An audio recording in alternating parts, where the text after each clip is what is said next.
probably the most commonly asked question, something that constantly comes up, and rightfully so, is what's the right way to train? Like, what is the proper way to approach a training session? Like, what's too hard? What's not enough? Like, when do I take it easy? When do I drop the hammer? Am I being a jerk? This question comes up time and time again, like almost every single day. And a big reason this is so tricky is that there's no one right answer. And in some ways, you've got to approach every role and like every training partner differently. Like, it's super nuanced, especially when you're a senior student. And I think a good way to like really simplify it is this. Am I approaching this role as practice or as training? Like, does it have the spirit of cooperation or the spirit of competitiveness? And there's a difference. Like, but if you're just starting out, like, the good news is this. You really just need to focus on training hard. Like, as long as you're being considerate, like not dropping elbows and headbutts, like you're not pinching and leaving claw marks, you're good. Like, you're doing fine. But when you're training with junior students or even like your peers, you've got more responsibility, like for both your partner and your own development. Like, it's tricky. Like, if your default setting is murder, death, kill, and each role is a fight to the death, then like, yeah, you're gonna get tough, but you're not really gonna get much better. Like, you really need to be mindful that you're getting as much out of your role as possible. You got to train with people below your skill level, equal to you, above your level. It's all important. But you got to be like purposeful in your approach. Each one of those roles is different.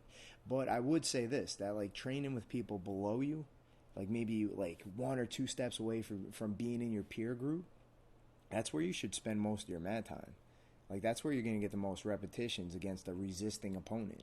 Like, that's how you're going to refine your technique and like really sharpen the axe. That doesn't really happen against your peer group. But that's an art in itself. Like, training with lower ranks, like, they're not your punching bags. They're not beneath you.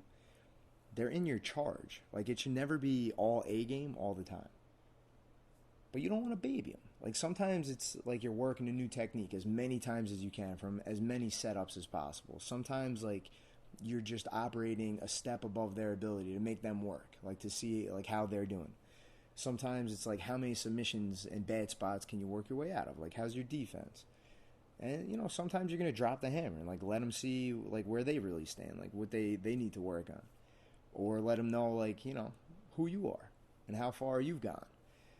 There's just so many opportunities to, like, to have a great role with lower ranks. Like, you just got to monitor the intensity. Now, your peer group, that's like a great litmus test for where you stand. Because, like, if you're working new techniques and it doesn't work against them, it's back to the lab. If you're getting caught, like, that's the hole in your game you need to fix. Like, are you getting whooped by your peers? You got to reevaluate your training. Like, you got to change things up. You got to step things up. And then you got to find people that are better than you, and you got to, like, see where your A game stands. Like, are you in shape? How's your mental game? Like, how's your defense? Are you hanging tough? That's important. And even if you're the best one in the room, there's always people who are better in certain areas than you are, like guard passing or wrestling or leg locks. If you want to get better, like, you play to their strengths. Like, put yourself in danger and work your way out.